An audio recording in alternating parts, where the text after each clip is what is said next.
এই গ্রাম পঞ্চায়েত থেকে দেখতে পাচ্ছেন গোসাবার পাঠানকালীর তৃণমূল কংগ্রেসের এই পঞ্চায়েত অফিস এখন আস্ত ঘুঘুর বাসা। এই অফিসেই ভুয়ো জন্ম শংসাপত্র দেওয়ার চক্র গজিয়ে উঠেছিল। ২-১০টা নয়, পাসপোর্ট জালিয়াতি তদন্তে এখনো পর্যন্ত প্রায় ৩,৫০০ ভুয়ো বার্থ সার্টিফিকেটের হদিশ পেয়েছে কলকাতা পুলিশের সিকিউরিটি কন্ট্রোল অর্গানাইজেশন বা SCO। তাও আবার দক্ষিণ ২৪ পরগনার একটি মাত্র গ্রাম পঞ্চায়েত থেকেই ইস্যু করা হয়েছে এতগুলি ভুয়ো সার্টিফিকেট। এই সমস্ত ভুয়ো সার্টিফিকেটের সাহায্যে পাসপোর্টের আবেদন করেছিলেন প্রতারকরা। তাদের মধ্যে বেশিরভাগই বাংলাদেশি। তৃণমূল পরিচালিত এই একটি পঞ্চায়েত থেকেই ৩,৫০০ ভুয়ো জন্ম শংসাপত্র।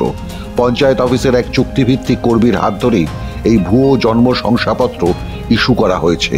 আর এই জালিয়াতির ঘটনায় গোসাবা পঞ্চায়েতের ওই চুক্তিভিত্তিক কর্মী গৌতম সর্দারকে গ্রেফতার করেছে পুলিশ। SCO সূত্রে দাবি, পাসপোর্ট জালিয়াতির ঘটনায় গার্ডেন রিচ, ইকবালপুর, ভবানীপুর থানা এলাকায় যে কজন গ্রেফতার হয়েছেন তাদের প্রত্যেকের সঙ্গেই ওই গৌতমের যোগসূত্র মিলেছে। প্রধানকে অন্ধকারে রেখে এই কাজ করেছে ওই পঞ্চায়েত কর্মী, বললেন স্থানীয় তৃণমূল কংগ্রেস নেতা। আমরা যখন জানতে পারলাম এবং এখানকার গ্রাম পঞ্চায়েতের প্রধান যখন জানতে পারল, তখন প্রধান সাহেব সরাসরি বিডিও সাহেবের কাছে গিয়ে তিনি জানানোর পরে, লিখিত জানানোর পর FIR করেছে। ঠিক প্রধান সাহেবের FIR এর কারণেই গৌতম সর্দার এবং আরও 7 জন যে তার অ্যাসোসিয়েট রয়েছে যারা মূল অ্যাকিউজড, তাদেরকে অলরেডি পুলিশ অ্যারেস্ট করেছে এবং কখনো PC কখনো JC নিয়েছে। নেওয়ার পরে তাদের সঙ্গে তাদের পুলিশের যে কাজ সেটা করার পরে অলরেডি কিছু তথ্য যেটা পাওয়া গেছে, আপনারা যেটা বলছেন এটা নিয়ে সত্যি আমরা খুব উদ্বিগ্ন। নিশ্চিতভাবে প্রধান সাহেবের অনেক দায়িত্ব রয়েছে। তার মধ্যে আমি বলবো, যেহেতু এখন অনলাইন সিস্টেম তিনি ততটা অভ্যস্ত নন। দেখুন, স্টাফদের উপরে তো স্বাভাবিকভাবে বিশ্বাস করতে হবে। সেই বিশ্বাসের জায়গাটা নিয়ে এই দুর্নীতির আতঙ্ক করে ফেলেছে পাঠানকালী জিপিকে। বিষয়টি প্রকাশ্যে আসতেই চরম বিড়ম্বনায় তৃণমূল। গৌতমের দায় এখন ঝেড়ে ফেলতে চাইছেন দলীয় নেতারা। বোর্ড মিটিং করেই সিদ্ধান্ত নিয়ে গৌতমকে দায়িত্ব দেওয়া হয়েছিল। এর সঙ্গে আর কেউ জড়িত আছে কিনা তা জানা নেই। নিজেদের দায় এড়িয়ে বললেন পঞ্চায়েতের প্রধান সুচিত্রা ভূঁইয়া। IOI ফ্যাসিলিটার হিসাবে কাজ করতো, বিডিওর থেকে নিয়োগ করেছিল আমার জিপিতে। এবারে সেই সঙ্গে আমার সেক্রেটারি সহযোগিতা করতো, আমার স্টাফও কম ছিল। তখন সবাই আমরা বোর্ড মিটিং বসে সিদ্ধান্ত নিয়ে ওকে ওই কাজে নিযুক্ত করা হয় এবং ও কাজটা বুঝতো ভালো, যার জন্য ওইভাবে করা হয়েছিল। গৌতম সর্দার কি একা মনে হয় আপনার, নাকি এর পিছনে আরও কেউ আছে? এখন আমি সেটা বলতে পারবো না কে আছে না আছে।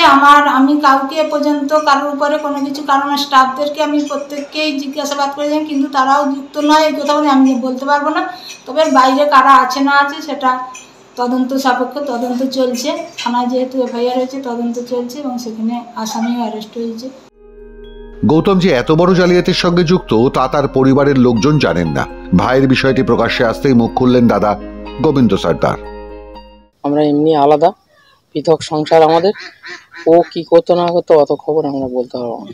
আপনার ভাই পাঠানকালী পঞ্চায়েত থেকে জাল সার্টিফিকেট করেছে, পাসপোর্ট করতো, মানে একটা দেশ বিরোধী কাজ করতো, কখনো আপনারা জানতে পেরেছিলেন?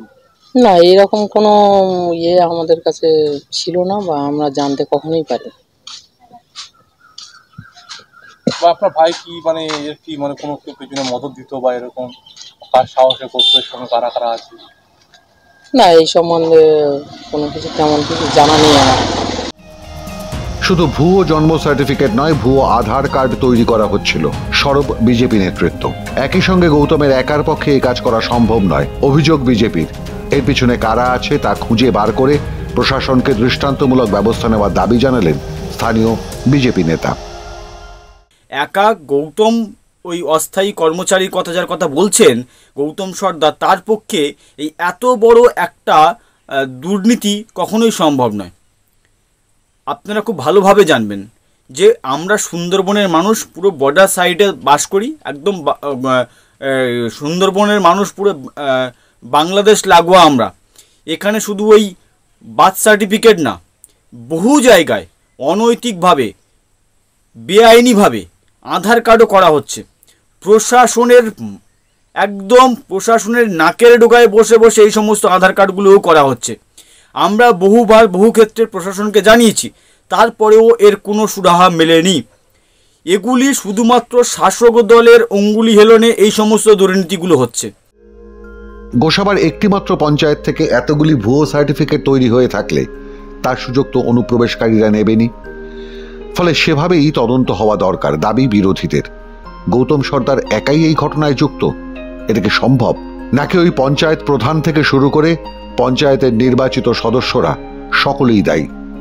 তদন্ত এখন কি উঠে আসে সেটাই দেখবার বিষয়। মাধ্যম ব্যুরো রিপোর্ট।